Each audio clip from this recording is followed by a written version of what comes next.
3 लड़के आते हैं आपकी पुलिस के बीच में, आपकी पुलिस की सुरक्षा विरक्षा के बीच में आकर के एक पूर्व सांसद, दो पूर्व जो है विधायक और एक पूर्व सांसद को आकर के हत्या कर देते हैं।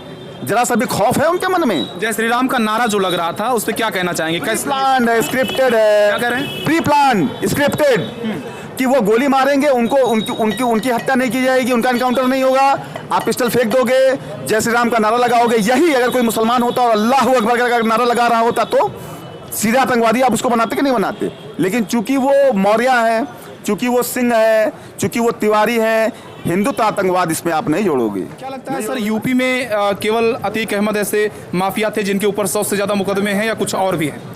देखिए, ये डिपेंड नहीं करता कि अतीक अहमद है या और कितने हैं। बात इस बात पर निर्भर करती है कि कोई माफिया इतना बड़ा बना कैसे। उसके ऊपर 100 से अधिक मुकदमे थे तो वो एक दिन में तो हुआ नहीं।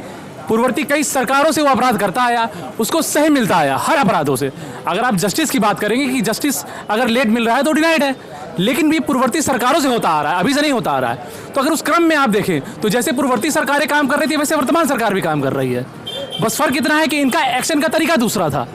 लोग बोलते हैं उनका एनकाउंटर करवा के मरवा दिया गया, अपराधियों द्वारा उन्हें सुनियोजित तरीके से मरवा दिया गया, लेकिन अतीक अहमद ने भी इन्हीं तौर तरीकों से लोगों को मरवाया था और इसी तंत्र का फायदा उठाकर वो आज तक किसी भी मुकदमे में उसे सजा नहीं मिलती थी। अब जाकर उमेश पाल के प्रकरण में उसे सजा मिली थी। अब जाकर प्रैक्टिस करते हैं। सर, एक बड़ा सवाल ये बन जाता है, मुख्यमंत्री योगी आदित्यनाथ ने कहा था कि माफिया को मिट्टी में मिला देंगे, तो क्या लगता है मिट्टी में मिलाने का जो, देखिए ये एक नेता की भाषा नहीं हो जाती। देखिए ये जैसे सड़क छाप किसी गुंडे की भाषा हो सकती है कि तुमका पटक दे, तुम्हारे साथ ऐसा कर दे वैसा कर दे, है ना, लेकिन जो है ये मुख्यमंत्री की, और मुख्यमंत्री भी मान लीजिए एक बार, योगी की भाषा नहीं हो सकती है, एक गोरक्ष पीठाधीश्वर की भाषा नहीं हो सकती है। वो गोरक्ष जिसकी स्थापना बाबा गोरखनाथ ने किया था, जिनका यह कहना था योगी झके पर निंदा हुई, यानी योगी वही होगा, योगी होकर के परनिंदा जो करेगा वो झकेगा, यानी उसकी जो है उसको दुर्दिन देखना पड़ेगा।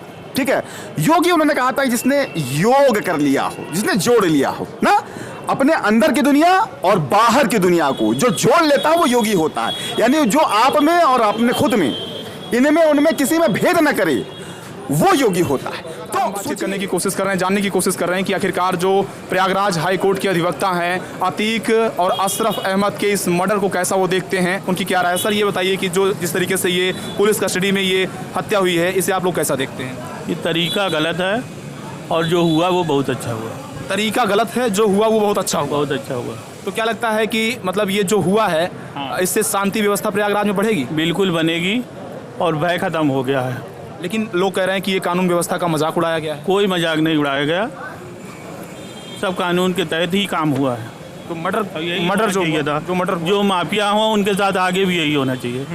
बिल्कुल सही हुआ, मतलब जो माफिया हो ऐसे कार्रवाई होनी चाहिए। लिंक जोड़ रहा है, और मैं बड़ा चीज दे रहा हूं आपके जो दर्शकों के, बड़ी चीज मैं दे रहा हूं। ठीक है, मुन्ना बजरंगी की हत्या होती है जेल के अंदर, उसमें भी ये सुंदर भाटी का जो है रोल आता है, और कहीं ना कहीं एडीजे जो इस समय लॉ एंड ऑर्डर है प्रशांत कुमार, उसका एसपी रहते हुए, जब वो एसपी रहते हैं उधर पश्चिम में, सुंदर भाटी से उनके कहीं ना कहीं लिंक रहते हैं एसपी रहते हुए। आज वो एडीजे लॉ एंड ऑर्डर हैं, सुंदर भाटी द्वारा ही मुन्ना बजरंगी की जेल के अंदर हत्या हो जाती है। वो सब लोगों ने देखा है। और ये जो तीनों शूटर आकर के जिन्होंने अतीक और अशरफ की हत्या की है, ये भी सुंदर भाटी गैंग से जुड़े हुए हैं। तो ये बहुत, अगर इस लिंक को अगर जोड़ा जाएगा तो बहुत आसान है कि कुछ लोगों ने सुंदर भाटी गैंग को कंसल्ट किया, उसने अपने लड़के भेज करके मरवा दिया, इस शर्त पे कि जब हमारे लड़के मारेंगे तो हमारे लड़कों का एनकाउंटर नहीं होगा। अगर ये हत्या होती तो जैसे ही वो तीनों लड़कों ने मारा अतीक अशरफ को, उनकी भी एनकाउंटर में उस वक्त तत्काल हत्या हो जानी चाहिए थी तुरंत। और एक माफिया का अंत हुआ, ये भी सही हुआ, लेकिन उसका तरीका गलत था। दूसरी चीज़, इसके पहले जब ये लोग ले जाए जाते थे मेडिकल के लिए या जैसे भी, तो अलग अलग गाड़ियाँ हुआ करती थी और अलग अलग उसमें जाते थे, हथकड़ी में जाते थे। इसमें एक ही हथकड़ी में दोनों गए, या इनका मेडिकल होना था तो अतीक अहमद खुद भी कह सकते थे अशरफ कि हमारी गाड़ी अंदर ले चलिए, हम अंदर मेडिकल कराएंगे। कहीं ना कहीं से इनको भी वो है कि आप बाहर ही क्यों उतर रहे हैं। दूसरी चीज़, आप मीडिया से बात करने चले आ रहे हैं, है ना, तो ये तो हम कहेंगे कि गलत ही हुआ। लेकिन जो घटना हुई उसमें इतना कम कि जैसे अभी एनकाउंटर हुआ था अतीक अहमद के बेटे का, और उसके बाद ये जिस तरीके से अब पुलिस के न्यायिक हिरासत में रिमांड के दौरान मेडिकल में ले जाते समय भारी सिक्योरिटी बल के बीच में जिस तरीके से अतीक अहमद की शूटरों ने हत्या की है, उसके भाई की हत्या की है, क्या ये कानून का मजाक नहीं बन गया है? निश्चित तौर पे कानून व्यवस्था ध्वस्त है इस प्रदेश के अंदर। अपराधियों को जब खौफ नहीं, देखिए बात समझिए, कोई भी स्टेट जो है वो इकबाल से चलता है, समझ रहे हैं? यहाँ इस प्रदेश में 1000 पे एक पुलिस वाला है, ठीक है? तो यदि आम जनता में, अपराधियों में पुलिस का अगर इकबाल नहीं रहा है ना, तब तो लॉ एंड ऑर्डर ध्वस्त हो जाएगा। ठीक यही चीज आपको देखने को मिल रही है, जहां एक तरफ 2 पुलिस वाले मारे जाते हैं, एक हमारा अधिवक्ता साथी उमेश पाल की भी जो है दौड़ा करके हत्या हो जाती है, ठीक है? वहीं पुलिस अभिरक्षा में मैं मानता हूं कि अतीक अहमद के ऊपर लगाए हुए इल्जाम एक बार सही भी हो सकते हैं, वो अपराधी हो सकता है, लेकिन इस बात से कदापि इनकार नहीं किया जा सकता कि वो व्यक्ति पूर्व सांसद रहा है, वो व्यक्ति 5 बार का जनता द्वारा निर्वाचित विधायक रहा है।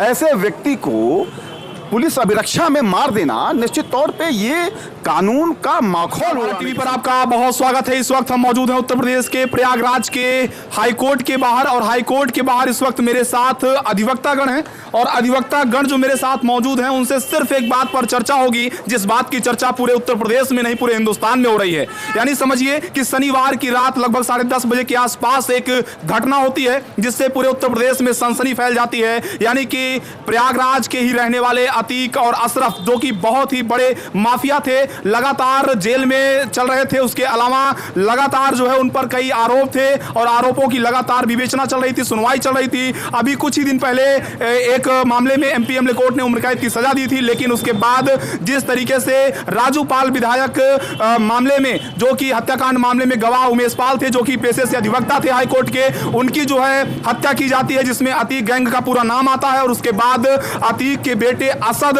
और उसके जो शूटर्स हैं गुलाम, और तमाम जो 3 से 4 की संख्या में शूटर हैं, उनका लगातार पुलिस पीछा करती है, जिसमें गुलाम और जो अतीक का बेटा है असद, उसका एनकाउंटर होता है। एनकाउंटर के बाद फिर लगातार सियासी बवाल मचता है, जांच का दौर शुरू होता है। लेकिन उसी बीच में अचानक शनिवार की रात माफिया अतीक अहमद और अशरफ अहमद को जब न्यायिक हिरासत में भेजा जाता है, यानी कि 5 दिन की पुलिस रिमांड में भेजा जाता है, उसी दौरान जब मेडिकल के लिए उसे ले जाया जाता है तो वहां पर मीडिया कर्मियों के भेष में घात लगाए बदमाश एक के बाद एक उसके ऊपर 18 राउंड से ज्यादा की फायरिंग करते हैं, जिसमें मौके पर ही दोनों की मौत हो जाती है। उसी को लेकर इस वक्त हम प्रयागराज के, चर्चित प्रयागराज के, जहां का माहौल क्या है यह भी हम जानने की कोशिश करेंगे। अधिवक्ताओं के बीच में हैं और इनसे जानेंगे कि आखिरकार क्या ये कानून व्यवस्था पर बड़ा सवाल या निशान है, या फिर ये जो कुछ हुआ है इसे कैसे देखते हैं। कुछ लोग कह रहे हैं कि ये जो हुआ है अच्छा हुआ है, आतंक का अंत हुआ है, और कुछ लोग ये कह रहे हैं कि ये कानून का पूरी तरीके से मजाक बनाकर इस सरकार में रख दिया गया है। देखिए, बात करेंगे, जानने की कोशिश करेंगे कि आखिरकार जो कुछ हुआ उसे आप लोग कैसा देखते हैं। ये बताइए, आप लोग हाईकोर्ट में प्रैक्टिस करते हैं सर, ये जो मामला पूरा हुआ है इसे आप कैसा देखते हैं? देखिए, मेरा नाम लक्ष्मीकांत शुक्ला जी, मैं इलाहाबाद उच्च न्यायालय में अधिवक्ता हूँ।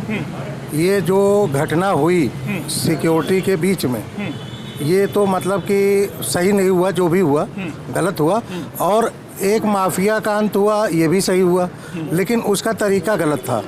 दूसरी चीज़, इसके पहले जब ये लोग ले जाए जाते थे मेडिकल के लिए या जैसे भी, तो अलग अलग गाड़ियाँ हुआ करती थी और अलग अलग उसमें जाते थे, हथकड़ी में जाते थे। इसमें एक ही हथकड़ी में दोनों गए, या इनका मेडिकल होना था तो अतीक अहमद खुद भी कह सकते थे अशरफ कि हमारी गाड़ी अंदर ले चलिए, हम अंदर मेडिकल कराएंगे।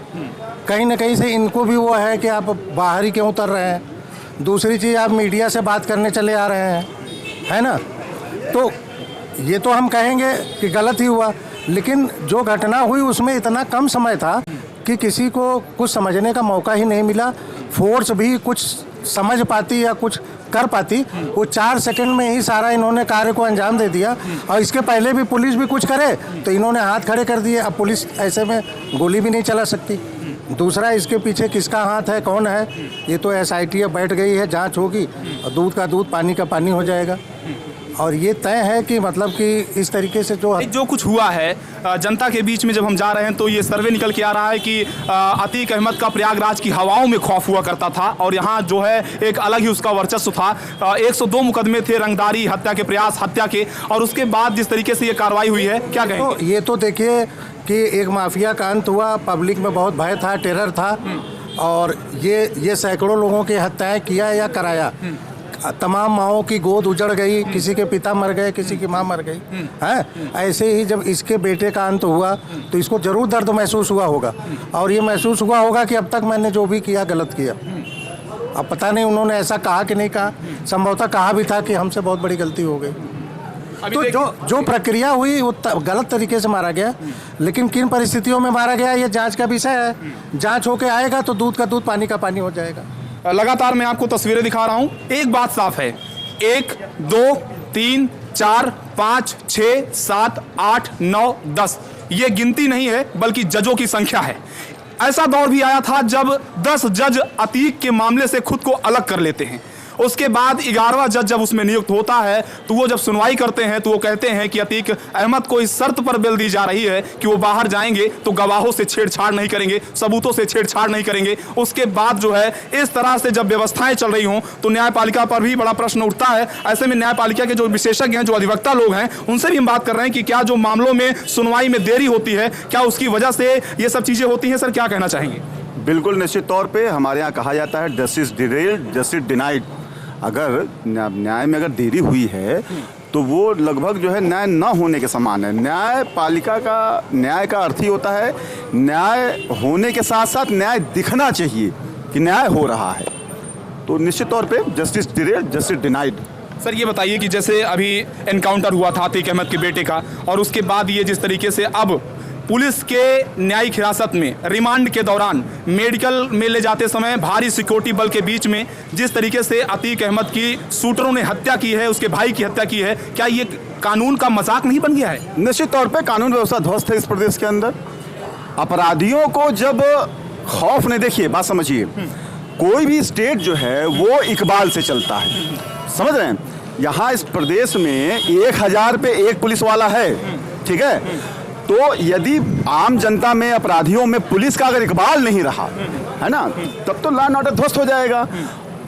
ठीक यही चीज आपको देखने को मिल रही है, जहां एक तरफ 2 पुलिस वाले मारे जाते हैं, एक हमारा अधिवक्ता साथी उमेश पाल के भी जो है दौड़ा करके हत्या हो जाती है, ठीक है? वहीं पुलिस अभिरक्षा में मैं मानता हूं कि अतीक अहमद के ऊपर लगाए हुए इल्जाम एक बार सही भी हो सकते हैं, वो अपराधी हो सकता है, लेकिन इस बात से कदापि इनकार नहीं किया जा सकता कि वो व्यक्ति पूर्व सांसद रहा है, वो व्यक्ति 5 बार का जनता द्वारा निर्वाचित विधायक रहा है।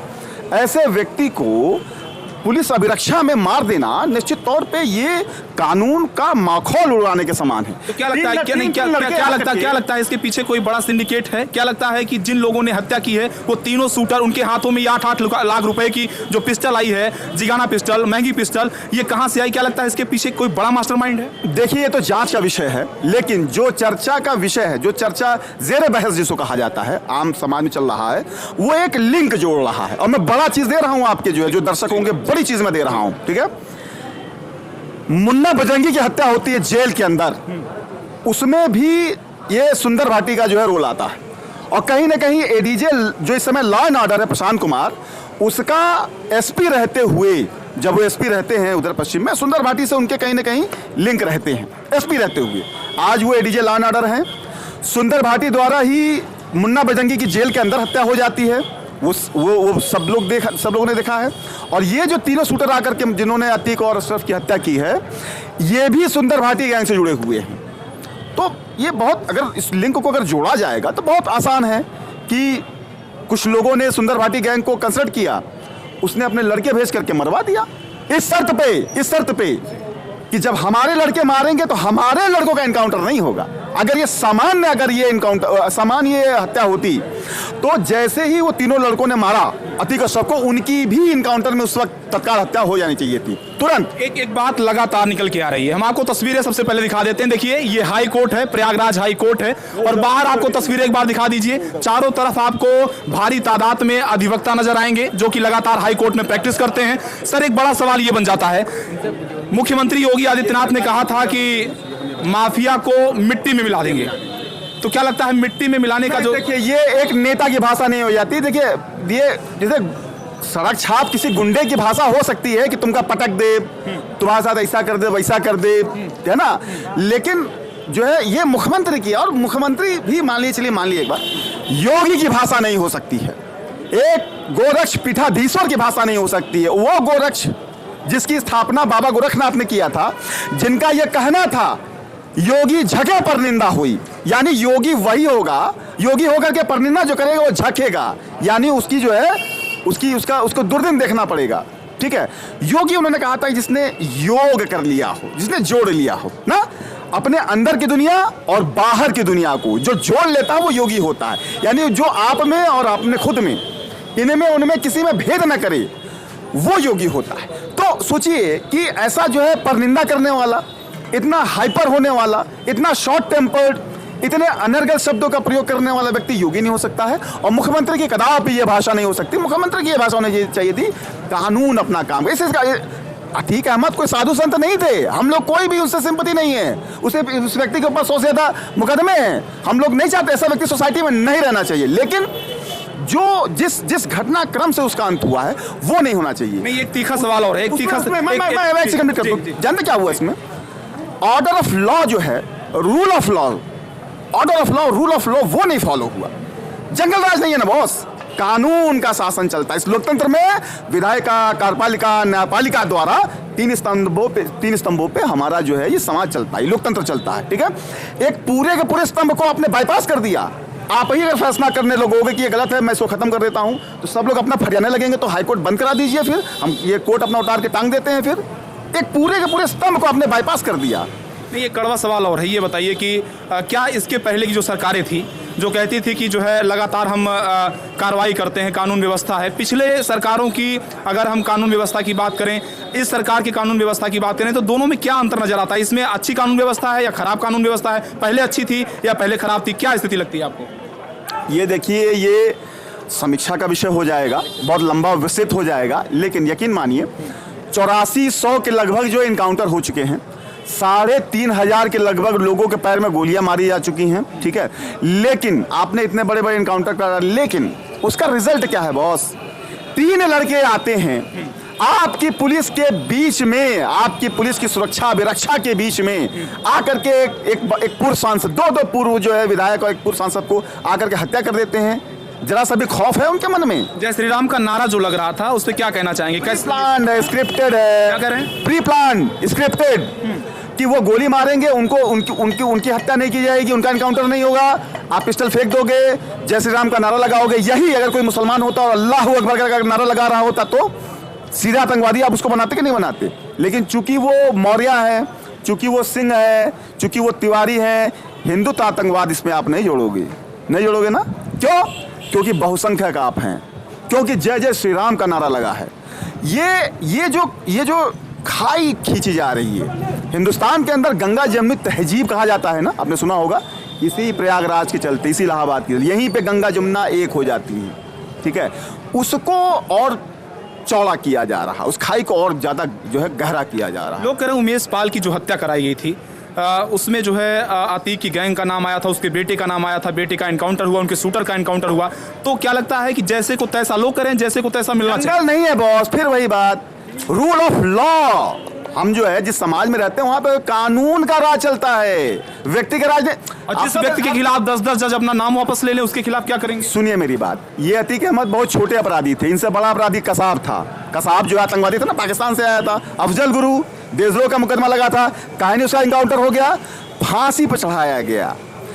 सबसे बड़ा आपको मैं एग्जांपल दूं, भगत सिंह सॉन्डर्स की हत्या की है, असेंबली में बम फोड़ा उन्होंने, मैं तुलना नहीं कर रहा हूं, भगत सिंह के जो है पैर की धूल के बराबर भी दोनों अपराधी नहीं थे, कोई तुलना ही नहीं है खैर, लेकिन भगत सिंह पे जब चार्ज लगता है, अंग्रेज चाहते तो तुरंत उनको गोली मार देते, कोई पूछने जाता, लेकिन अंग्रेजों ने पूरी प्रक्रिया, पूरी जिरा बहस के साथ उनको तब सजा दिया, तब फांसी पर चढ़ाया उनको। क्यों? क्योंकि वहां पे जस्टिस ने अपना काम किया है, न्याय ने अपना काम किया, यहां पे व्यक्ति ने काम किया है। ठीक है, तो व्यक्ति और सिस्टम में फर्क होता है। हम जो है जब चुनते हैं तो सिस्टम का पार्ट चुनते हैं। ठीक है, आज योगी मुख्यमंत्री हैं, कल अखिलेश यादव होंगे, परसों प्रियंका गांधी होंगी, नरसों कोई और होगा, उसके बाद कोई और होगा, लेकिन मुख्यमंत्री तो हमेशा रहेगा ना, वो जो पोस्ट है वो हमेशा रहेगी। वैसे ही न्यायपालिका जो अपने आप में एक पोस्ट है, विधायिका अपने आप में एक अंग है, कार्यपालिका, ये 3 स्तंभ होते हैं। इसको बाईपास कर दिया गया, पूरे के पूरे न्यायपालिका को आप बाईपास कर दिए। आपने रूल ऑफ लॉ को फॉलो नहीं किया। जंगल में ऐसा होता है, हम सीरिया में, सूडान में, हम तालिबानी शासन में नहीं रह रहे हैं ना कि इन्होंने गलत किया, इनको जाओ इसका जो है तुरंत इसका एनकाउंटर कर दो। नहीं, इनको मारेंगे, इनकी गलती की सजा देंगे ताकि दोबारा ऐसी कोई गलती ना करे, लेकिन उसकी एक प्रक्रिया है, प्रक्रिया को फॉलो करा करके देंगे। ये गलत किया इन्होंने। देखिए, कुछ और अधिवक्ता हैं, उनसे बात करने की कोशिश करते हैं। क्या लगता है सर, यूपी में केवल अतीक अहमद ऐसे माफिया थे जिनके ऊपर 100 से ज़्यादा मुकदमे हैं, या कुछ और भी हैं? देखिए, ये डिपेंड नहीं करता कि अतीक अहमद है या और कितने हैं। बात इस बात पर निर्भर करती है कि कोई माफिया इतना बड़ा बना कैसे। उसके ऊपर 100 से अधिक मुकदमे थे, तो वो एक दिन में तो हुआ नहीं। पूर्ववर्ती कई सरकारों से वो अपराध करता आया, उसको सही मिलता आया हर अपराधों से। अगर आप जस्टिस की बात करेंगे कि जस्टिस अगर लेट मिल रहा है तो डिनाइड है, लेकिन भी पूर्ववर्ती सरकारों से होता आ रहा है, अभी से नहीं होता आ रहा है। तो अगर उस क्रम में आप देखें तो जैसे पूर्ववर्ती सरकारें काम कर रही थी, वैसे वर्तमान सरकार भी काम कर रही है। बस फर्क इतना है कि इनका एक्शन का तरीका दूसरा था। लोग बोलते हैं उनका एनकाउंटर करवा के मरवा दिया गया, अपराधियों द्वारा उन्हें सुनियोजित तरीके से मरवा दिया गया, लेकिन अतीक अहमद ने भी इन्हीं तौर तरीकों से लोगों को मरवाया था, और इसी तंत्र का फायदा उठाकर वो आज तक किसी भी मुकदमे में उसे सजा नहीं मिलती थी। अब जाकर उमेश पाल के प्रकरण में उसे सजा मिली थी, अब जाकर इतने सालों बाद। चर्चा ये भी है कि जो ये हुआ है, इस सब के पीछे जो है जाति विशेष के लोगों को देखकर टारगेट किया जा रहा है, ये भी लोगों में चर्चा है। तो क्या सही है ये देखिए, अगर आप इसे पॉलिटिकल डिबेट में हम और आप उसे ले जा रहे हैं, नेता उसे ले जा रहे हैं, तो आप बोल सकते हैं, लेकिन मैं इसे सिर्फ एक आपराधिक तौर पे देखता हूँ। एक अपराधी न्याय तंत्र का फायदा उठाकर इतने लंबे समय तक जीवित रहता है। ये न्याय प्रक्रिया के ऊपर वो एक हमला है, हत्या करने का हुआ, आए दिन वो न्याय की हत्या करता रहता था। तो उसे हो सकता है कि 3 बेसुध आतंकवादी तरीके के लोग आते हैं और उसे गोली मार के चले जाते हैं। धर्म नगरी है प्रयागराज, तो क्या कहा जाए, अपराध नगरी तो नहीं बन गई? नहीं, अपराध नगरी नहीं, अपराध नगरी से अतीक अहमद जैसे लोगों ने बना रखा था। अतीक अहमद लोगों ने जैसे बना रखा था। हाँ, अब ये है कि दोबारा कोई अतीक अहमद ना पैदा हो तो यहाँ धर्म नगरी स्थापित रहेगी। तो क्या योगी जी धर्म नगरी बना रहे हैं? नहीं, मैं ये नहीं बोल सकता कि आप कानून को कुचल कर धर्म नगरी बनाइए। अब कानून का शासन लाइए आप। अब अगर सारी चीजें साफ हो गई हैं, सड़कें साफ हो चुकी हैं, तो अब कानूनी तरीके से सड़कों को चलाइए। सर, ये बताइए, जिस तरीके से अभी प्रयागराज में ये पूरी वारदात हुई है, पुलिस की कस्टडी में अतीक अहमद और अशरफ अहमद की हत्या हुई है। 3 युवक आते हैं और ताबड़तोड़ फायरिंग करते हैं, मीडिया कर्मियों के वेश में आते हैं। भारी लाव लश्कर होता है पुलिस का, मेडिकल के लिए ले जाते वक्त ये कांड होता है। उसके बाद से लगातार यहाँ पर 2 दिन इंटरनेट बंद रहा। उसके अलावा यहाँ पर धारा 144 लागू है, यूपी हाई अलर्ट में है। क्या लगता है ये सब के पीछे क्या माहौल है? क्या अधिवक्ता के तौर पर आप कैसा देखते हैं? अधिवक्ता के तौर पर हम ये देखते हैं कि ये बहुत उचित नहीं हुआ। पुलिस कस्टडी में ऐसा होना उचित नहीं है। भाई, अगर जैसे कोई एक आदमी है, वो अब कानून किस लिए है, न्याय व्यवस्था किस लिए है, कोर्ट किस लिए है? जो काम कोर्ट को करना चाहिए वो शासन कर रहा है। अब शासन का काम अगर कोर्ट करने लगे तो ये कहीं से उचित नहीं है। तो हर काम आप खुद कर लेंगे, हर चीज़ अपने हाथ में ले लेंगे। वो कैसे थे, किस तरह के थे, ये अलग विषय हो गया। सबसे मेन चीज़ है कि पुलिस कस्टडी में होते हुए अगर ऐसा काम हुआ है तो ये उचित नहीं है, बिल्कुल सही नहीं है। लगातार हम बातचीत करने की कोशिश कर रहे हैं, जानने की कोशिश कर रहे हैं कि आखिरकार जो प्रयागराज हाई कोर्ट के अधिवक्ता हैं अतीक और अशरफ अहमद के इस मर्डर को कैसा वो देखते हैं, उनकी क्या राय है। सर, ये बताइए कि जो जिस तरीके से ये पुलिस कस्टडी में ये हत्या हुई है, इसे आप लोग कैसा देखते हैं? ये तरीका गलत है और जो हुआ वो बहुत अच्छा हुआ। तरीका गलत है, जो हुआ वो बहुत अच्छा हुआ। बहुत अच्छा हुआ। तो क्या लगता है कि मतलब ये जो हुआ है, इससे शांति व्यवस्था प्रयागराज में बढ़ेगी? बिल्कुल बनेगी और भय खत्म हो गया है। लेकिन लोग कह रहे हैं कि ये कानून व्यवस्था का मजाक उड़ाया गया है। कोई मजाक नहीं उड़ाया गया, सब कानून के तहत ही काम हुआ है। तो मर्डर जो माफिया हो उनके साथ आगे भी यही होना चाहिए। बिल्कुल सही हुआ। उत्तर प्रदेश का प्रयागराज वैसे भी बहुत चर्चित रहा है, चाहे वो विधायक राजू पाल का अपहरण हो, चाहे वो विधायक राजू पाल की हत्या हो, या फिर उमेश पाल की हत्या हो, या उसके बाद अब जो है अतीक अशरफ का मर्डर हो। उसके बाद लगातार प्रयागराज की हवा में एक अलग तरीके का मिजाज चल रहा है। अब आप बताइए कि जिस तरीके से लगातार उत्तर प्रदेश के प्रयागराज में माहौल पूरी तरीके से बदल चुका है। लगातार मेरे पीछे आप देख सकते हैं ये अधिवक्ता हैं और ये प्रयागराज हाई कोर्ट है, और हाई कोर्ट के बाहर ठीक हम जो है अधिवक्ताओं का मूड जानने की कोशिश कर रहे हैं, प्रयागराज का माहौल जानने की कोशिश कर रहे हैं कि आखिरकार जो अतीक और अशरफ का मर्डर हुआ है, उसके अलावा जो उसके बेटे और उसके शूटरों की एनकाउंटर हुए हैं, उसे लेकर प्रयागराज के हाई कोर्ट के जो अधिवक्ता हैं वो क्या सोचते हैं, प्रयागराज का माहौल इस वक्त कैसा है। भारत टीवी पर हम लगातार जानने की कोशिश कर रहे हैं इन्हीं लोगों के बीच में। आप भी कमेंट के जरिए बताइए कि आखिरकार इस पूरे मामले को आप कैसा देखते हैं।